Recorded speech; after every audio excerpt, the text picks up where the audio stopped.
The National STEM Video Game Challenge was started in 2011, launched by President Barack Obama as part of the Educate to Innovate campaign. The interest in creating the challenge was motivated by the fact that video games are instruments of technology that children love. And we had to make it relate to deceiving. It starts out with the king who's trying to take over another town or country, and he deceives them saying they're safe. Video games are ubiquitous in our culture and also a way in which children can begin to learn vital systems thinking skills, collaboration and cooperation skills. So we developed a range of partnerships with funders and with community outreach members, and this past year added the Hive here in New York City. It's a boy nurtured by his parents, also a scientist, and he has to save the world from an evil scientist who's making mutants. The leaders of the Hive were very interested in the National STEM Video Game Challenge because this challenge permits kids to become creators, makers of their own digital media, and involved in a community that is supporting one another. I learned that games could be educational, which I hadn't realized. There can be a value in playing a game instead of just like winning. It can teach you lessons.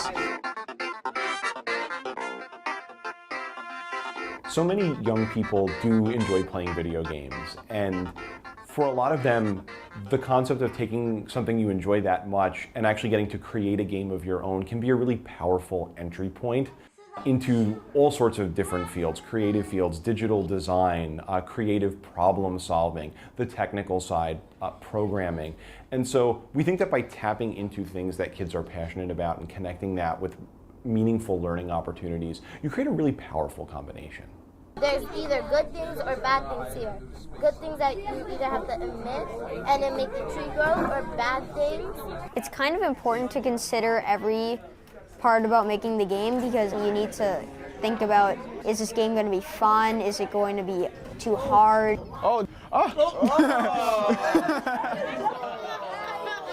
One of the most interesting things about the workshops we did this year was that we had young people from Global Kids Online Leadership Program leading the workshops and working with young people from all around the city. We facilitate workshops and we teach the kids how to use different game design engines and how to be creative in themselves and to create the best games they can make.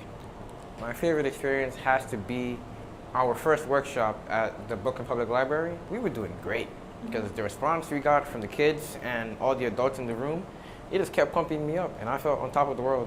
There was something really magical about getting the kids from one organization mentoring kids from all over the city in the different organizations that we hadn't really tried before. There's no gravity in the top-down game. Like, you want a platformer? Well, some of the issues that we've talked about in the past are how media affects our personalities in society, how you can stop war and what are the consequences of war, how you can address energy issues that are currently being worked on today, like renewable energy and things like that, and how global warming affects the planet and how you can address that. It's called Polar Bear Freedom, and the polar bear is being led by the player to escape the melting ice cap of the Arctic. One of the things that's most exciting about the Hive is the diversity of the museums and libraries and youth organizations that are involved. And I think that the National STEM Video Game Challenge this year was able to go around the city from libraries to museums to after-school spaces to capture that rich diversity of the Hive. And moving forward, we hope that the National STEM Video Game Challenge will have a permanent place in the Hive because the assets that are represented by this collaborative are so exciting.